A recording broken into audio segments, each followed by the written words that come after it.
মানে স্ত্রীরাকে হেল্প করতেন, স্ত্রীরাকে ভালোবাসতেন, আর স্ত্রীরাকে ভালোবাসা দেখাতেন, ভালোবাসা দিতেন। আর স্ত্রীকে কত ভালোবাসতেন, স্ত্রীর সঙ্গে মজা করেন, ঠাট্টা করেন, ঘুরেন ফিরেন বেড়ান, স্ত্রীকে ভালোবাসেন।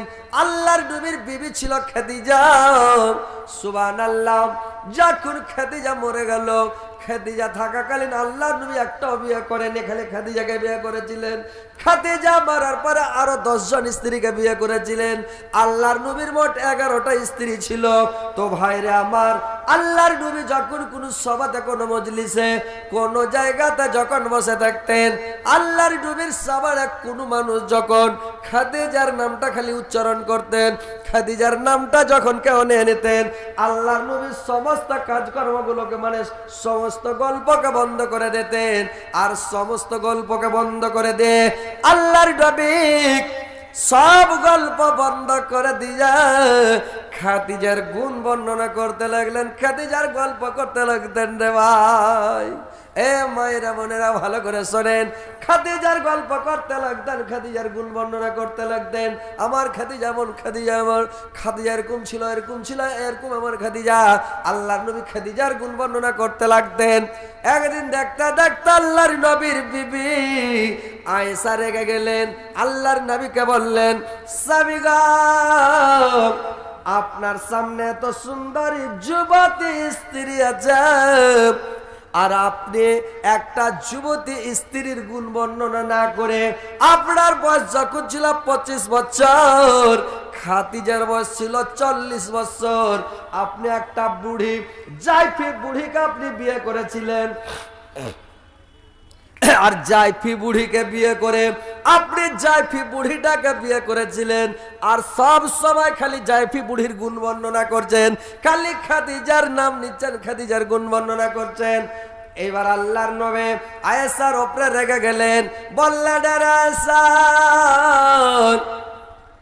আবার খাদিজা ছিল আবার দুঃখের সাথীরা খাদিজা, আমার খাদিজা ছিল আমার দুঃখের সাথী, আমার সুখের বন্ধু, দুঃখের বন্ধু।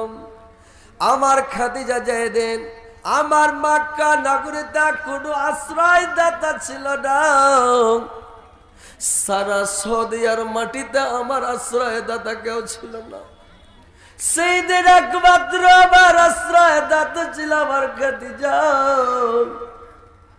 আমার খাদিজা আমাকে ভালোবাসত, আমার খাদিজা হেফাজত করতাম। আমার খাদিজার ভাইয়া কোনো গ্রামের লোক, কোন এলাকার লোক আমার উপরে হাত উঠাতে পারে নাই, কোন লোক সাহস পায় না খাদিজার ভয়ে যে আমার উপরে অন্যায় অত্যাচার করবে, জুলুম করবে। আমার খাদিজা এত ভালো ছিল রে সাহেব, আল্লাহ পাক আমাকে খাদিজা বোধে 10 জন স্ত্রী আল্লাহ পাক আমাকে দান করেছেন, কিন্তু আমার খাদিজার মতো স্ত্রী এখন পর্যন্ত আল্লাহ পাক আমাকে একটাও দেয়নি, খাদিজার মতো একটাও নাই। তার মনে রেখে আয়েশা, আল্লাহ পাক আমাকে এত সুন্দর খাদিজাকে দান করেছিলেন। আমি যখন দিনের দাওয়াত দিতে যেতাম, আমি যখন তাবলীগ করতে যেতাম, আয়েশা তাবলীগ করে দিনের দাওয়াত দেন, যখন আমি রাত্রিবেলা বাড়ি ফিরতাম, রাত 2টার সময়, 3টার সময়, 2:30টার সময়, রাত 12টার সময়, বাড়িতে আসার সময় আমি খালি গেটের কাছে যেতাম আর একটা ঠোকা মারতাম। মানে খাদিজা যেমন ঠোকা মারতাম, সঙ্গে সঙ্গে গেটটা খুলে দিত রে ভাই। খাদিজা গেট খোলা দিত। আরে আয়েশা, আমি যেমন ঘরের মধ্যে প্রবেশ করতাম, চট করে খাদিজা হড়াস করে গেট লাগিয়ে খিল ঠুকা দিত, হুড়কা লাগিয়ে দিত, দরজাকে বন্ধ করে দিত রে সব। সিরেপ 1 দিন নয়, 2 দিন নয়, 1 মাস নয়, 2 মাস নয়, 1 বছর নয়, 2 বছর নয়, খাদিজা যতদিন বেঁচে ছিল সব দিন আমার খাদিজা এরকম করত। আমার খাদিজা আমাকে সব সময় আমাকে এইভাবে করতো, গেটটা খুলে দিত। দেখতে দেখতে একদিন আমার খাদিজাকে আমি জিজ্ঞাসা করলাম, রে খাদিজা, তুমি কি রাত্রি বেলায় ঘুমাও না? তুমি কি রাত্রি বেলা শুয়ে থাকো না খাদিজা? আমার খাদিজা আমাকে বলল, স্বামী গো, আপনি যখন দিনের দাওয়াত দিতে যান, আপনি যখন তাবলীগ করতে চলে যান, আপনার পায়ে পায়ে দুশমন, আপনার বাড়ির প্রতিবেশী আপনার দুশমন, আল্লাহর নবীর বাড়ি আর আবু লাহাবের বাড়ি চাল লাগালাগি বাড়ি। আবু লাহাব হলো আল্লাহর নবীর জানি দুশমন।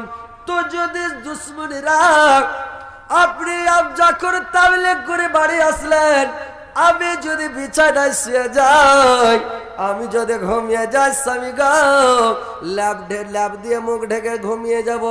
আপনি আসলেন, গেটে বাড়ি মারলেন, খাদিজা, আরে খাদিজা, গেটে বাড়ি মারলেন। আর বাড়ি মারার পরে আমি মানে ঘুম ভাঙলো, আমি উঠলাম। আর উঠতে গেট খুলতে, আপনাকে দরজা খুলতে তাবতড়িক যদি গুন্ডার দলের এসে আপনাকে ধরে নাই, আর যদি আপনার উপর আক্রমণ করে দেয়, আমি কিয়ামতের দিন আল্লাহর দরবারে কি জবাব দিব?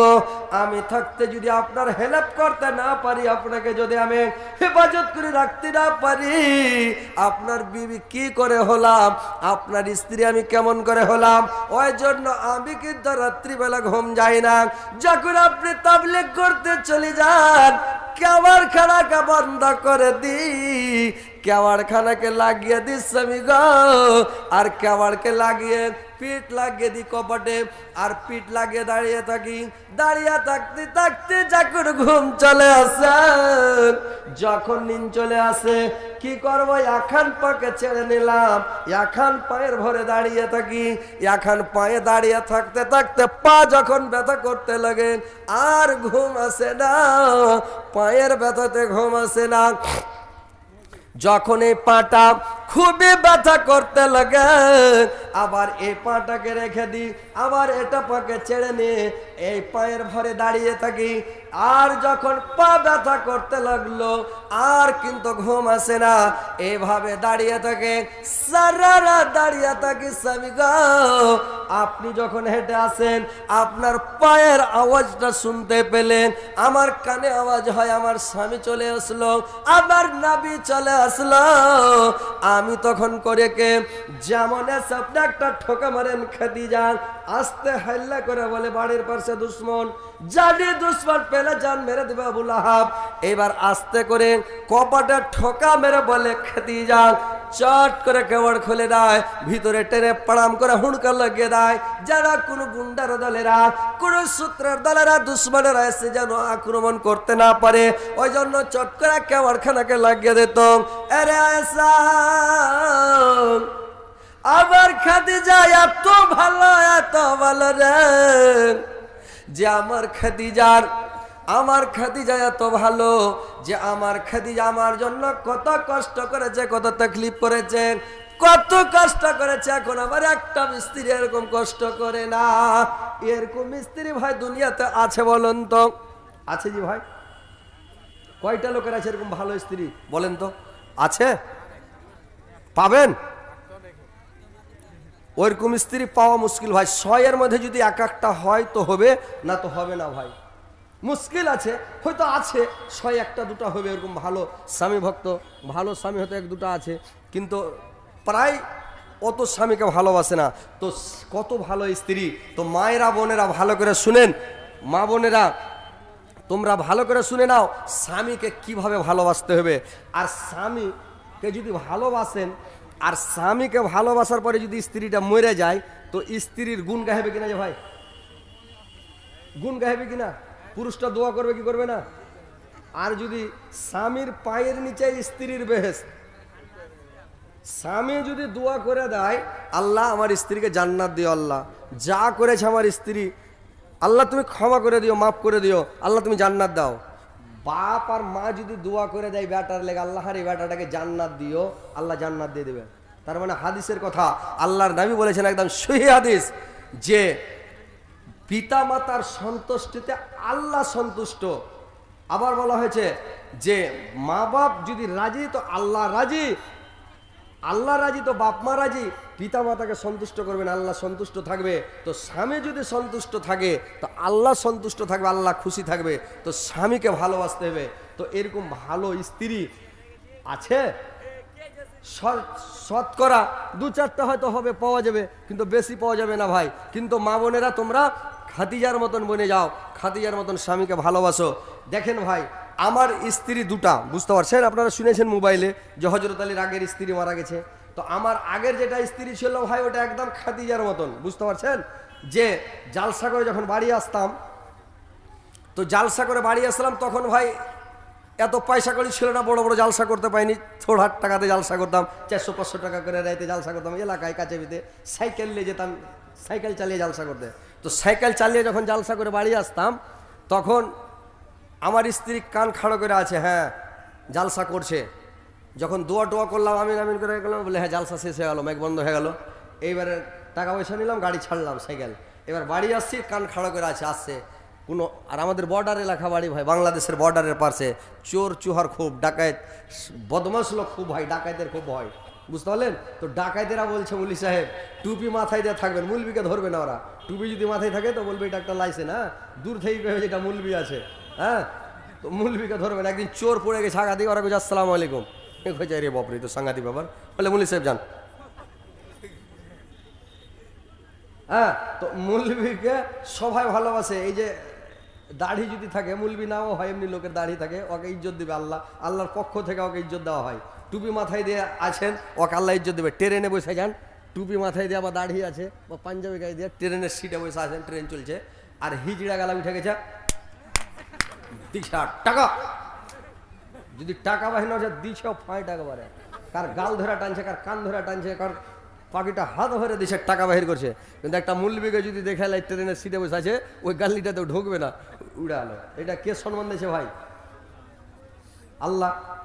তো আল্লাহ হলো সম্মানের মালিক, আল্লাহ সম্মান দিয়েছে ভাই। তো আল্লাহ ডাকাই তো ঘেরবে না মুলবিকে। তো যখন আসতাম গেটের কাছে ভাই, একটুক বাড়ি মারলাম, খালি বাড়ি তো মারতাম না, গেটে বেল বাজাতাম সাইকেলের, কাড়াং কাড়াং করে। দেখছি আবার স্ত্রী পাটাম করে গেট খুলে দিল, সাড়াত করে সাইকেল নিয়ে ঢুকে গেলাম, আর পাটাম করে গেট লাগিয়ে দিল। আর আগে ভাই একটু আমি ডর ফক নিয়েছিলাম, এখন ভাই দেশ বিদেশ ঘুরে সাহস হয়ে গেছে। 2-4টা চোর চলে এলে ভয় না, ধরবো, মারবো, গিরিয়ে দেবো। কিন্তু তখন ভাই মানে কচুর গাছ দেখলি ডর লাগতো, যে কিন্তু সালা চোর টোর হয় নাকি, মানে তখন ভয় লাগতো ভাই। তখন চ্যাংড়া হয়েছিলাম, তাও ভয় লাগতো। এখন বয়স বেশি হয়ে গেছে, তাও ভয় নাই, যে চোর তো মানুষ নাকি, এসে তো ডাইরেক্ট ও আমার পেটে চাকু ভরবে না, ওকে যদি খালি চাকু ভরতে সব মারবো, তখন শট মারা করে উড়িয়ে দেবো। এখন ভাই ভয়টাই করি না, এই যে চলে কয়জন আসবে। তো কথা হচ্ছে যে এইবার বাড়ি গেলাম, পাটাম করে গেট খুলে দিলাম, আর গেট যেমন খুলে দিল, বাড়িতে ঢুকে গেলাম, পাটাম করে দেড়ির গেট বন্ধ। আমাদের এলাকাতে পাড়ায় লোকের দেড়িতে গেট থাকে ভাই, খালি চোরের ডরে, কিন্তু চোরটাও ভেঙে দেয়, বাড়কা বাড়কা ঢিকি উঠিয়ে আর মারে, হুড়া 3-4 জন হয়, দেখ কপাটকে ভেঙে দেয়, গেটকে ভেঙে দেয় আমাদের এলাকায়, বুঝতে পারছেন। বর্ডার এলাকা তো বাংলাদেশের চোর আছে, আর ওই ঢিকি উঠিয়ে নেবে, ঢিকি বুঝেন তো, আর 3-4 জনে মিলে ঢিকি ধরবে, আর 5 হট ধরতে চলে গেল, আর দৌড়তে দৌড়তে কপাটা মারবে বাড়ি, হুড়কা সেটা ফ্রাপ করে কপাট খুঁজে গেল, আর চোর ঢুকে আলো।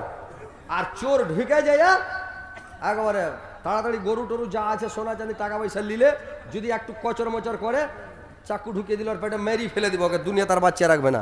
হ্যাঁ, তখন ওই বলবে বাবু যা আছে লিয়ে লাও রে বাবু, কিন্তু জান মারিও না, বেঁচে থাও, বেঁচে থাকলে সালাই টালাই বেচা খাবো, জান মারিও না, যা ছেলে উড়ে গেল। এরকম ওই জামা মানে এরকম চুরি করতো ভাই আগে, এখন নাই। তার বেড়া যেদিন থেকে হয়ে গেছে বর্ডারে, এখন ডাকাইতে নাই, চোর গালা আসছে, ঘুষকি চোরা গালা, যা চুরি করে করে, কিন্তু এখন আর চোর টোর নাই ভাই, শান্তিতে আছি আলহামদুলিল্লাহ। তো ওই স্ত্রীটার নাম করছি, কত ভালো স্ত্রী ছিল। আর এখন যেটা ভাই বর্তমানে স্ত্রী আছে আপনার, এই কাটিহার থেকে জালসাগরে বাড়ি গেছে, একদিন রাত 2টার সময় বাড়ি চলে গেছি, সাঁঝের বেলা আমাকে দিয়েছে, রাত 2টার সময় বাড়ি যে গেছি, বাড়ি যাওয়ার পরে গেটে হরেন মেরে চলে যাচ্ছি, 4 চাক্কার হরেন, গেট খুলে না, কি করব, ভয় লাগছে, আর গেট খুলে না, কি করবো রে আল্লাহ, আর গেট খুলবেই না, ব্যাপার খারাপ। ফোন করছি, মোবাইলের সুইচ অফ, আর গেটে বাড়ি মারছি, ব্যাটার নাম বলছে রে রিজওয়ান, রিজওয়ান গেট খুল, রিজনের মা সেটা কি করবো ভাই, আমার বাড়ির পাশে সূর্যাপুরি আছে, ওদের লিয়ে যে এখানে বড় আইগিনা আছে, আইগিনাতে গাড়ি ভরে দেখে ওরা সব ওসরে টোসরে শীত থাকে। এবার ওদের আইগিনা দিয়ে গাড়ি ভরে দেয়, গাড়ির ভিতরে শুতে গেছি। ওরা কইছে একটা গাড়ি এলো, লোক নামে না, আর দুজরা পায়খানা করে আসছিল লাইট নিয়ে, তখন দেখছে লোক নামে না, ফের গাড়িটা ভরে দেয়, আল্লাহ টাল্লা নিমিয়ে দেয়, গেট ফেট বন্ধ করে ফের শুয়ে গেল। ওরা ডরে আর কেউ কাছে বেড়ে না, আমি কাঁচের মধ্যে দেখছি যারা কি করছে, গোটা গায়ের লোককে উঠে এলেছে, কিন্তু ওরা ডর ফোকনি তো, গোটা গায়ের লোক উঠে গাড়ির কাছে কেউ ভিড়ে নেয়, বগলত না যাইস দূরত সে দেখ। ওরা দূর থেকে দেখছে, কাছে কেউ ভিড়ে না। আমি তখন নিন পাড়তে লাগলাম, নিন পাড়তে পাড়তে যখন ফজর হলো, নামাজ টামাজ পড়া তখন বাড়ি যাচ্ছি, দেখছি তো গেট খুললে, তখন গাড়ি বললাম। বুঝতে পারছেন তো? ওই স্ত্রীটার নাম করবেন আপনি? হ্যাঁ করবেন যে ভাই, বাঙালের বাড়ি শুতেছে তো স্ত্রী হইতে হবে খাদিজার মতন, সব সময় ওকে স্ট্রং হয়ে থাকতে হবে যে আমার স্বামী গেছে, কখন আসতে পারে, কখন হঠাৎ চলে আসবে নাকি। তো ওই স্ত্রী, ওগুলা স্ত্রী মরে গেছে দোয়া করছি, ই মরে গেলে দোয়া করবো? হ্যাঁ কি ভাই, একবার দোয়া করবো জি ভাই, ফের ইউটিউবে সিনেল বেলে রাখবে, তুমি খালি জাল সাথে যাই সে কইছো ইয়াক ঝাওয়ালা। বুঝতে পারছেন? মানে ইউটিউবে বলছি, ইউটিউবে শুনেছে তো ও তো আর ইউটিউব শুনতে হবে না, মোবাইল দিন আমার হাতে, ওর ভাইয়েরা তখন দেখে ওকে ভাইয়া করে, তখন ওকে শুনে ছাড় দেখাই যখন বেড়ে দিয়ে যে দেখ কি করেছে। বুঝতে পারছেন? তখন রাখছে। তো মা বোনেরা, তোমরা খাদিজার মতন বনো। এটা আমি বদনাম করি না ভাই, একটা গুণের কথা বলছি। এটা আপনারা বললেন না মুলিশে বদনাম করছেন, এটা স্ত্রীর বদনাম নয়, এটাও ভালো, আলহামদুলিল্লাহ খুবই ভালো। এটা উদাহরণ দিচ্ছি আপনারাকে, যে স্ত্রী বনতে গেলে খাদিজার মতন বনতে হবে, ভালো স্ত্রী বনতে হবে ভাই। স্ত্রী বনতে গেলে ভালো বনতে হবে, স্বামী ভক্ত, স্বামীকে ভালোবাসতে হবে, স্বামীর আদর করতে হবে, যত্ন করতে হবে, সেবা করতে হবে। স্বামীকে যদি বেমারি হয়ে যায়, মনে করছে তোমাকে ব্যারাম হয়ে গেছে, যেরকম ছেলে পিলেকে বেটাকে বেমারি হয়ে যায়, তো মনে হয় আল্লাহ আর বেটাকে ব্যারাম না দিয়ে আল্লাহ তুমি হাঁকে ব্যারামটা দিতে, তো মনে হয় ভালো হতো, আর বেটাকে না হয় হাঁকে হলে ভালো হতো নাকি, এটা মনে হয়, মানুষ মনে করে। তো ওইরকম যদি স্ত্রীকে ব্যারাম হয়, তো মনে মনে যদি মন ভরা স্ত্রী হয়, আল্লাহ আমার স্ত্রীকে ব্যারামটা না হয়, আল্লাহ আমাকে হলে লাগছে ভালো হতো। পুরুষকে যদি ব্যারাম হয়, পুরুষটার ব্যারাম দেখে স্ত্রীটা অনুভব করবে, আল্লাহ আমার স্বামীকে ব্যারাম হয়েছে, আল্লাহ তাড়াতাড়ি ভালো করো, আল্লাহ ওই ব্যারামটা ওকে না হয়ে আমাকে হলে ভালো হতো। ময়া মহব্বত কেমন। আর লাইলা মাজনুকে দেখেছেন, লাইলাকে মারছে তো মাজনুর গতরে বাড়ি ফুটছে, মাজনুকে মারছে তো লাইলার গতরে বাড়ি ফুটছে। ভাই ওর চোখে কিছু সুঝে না, লাইলার চোখে মাজনু, আর মাজনুর চোখে লাইলা, পৃথিবীতে আর কিছু সুঝে না। বুঝতে পারলেন? ময়া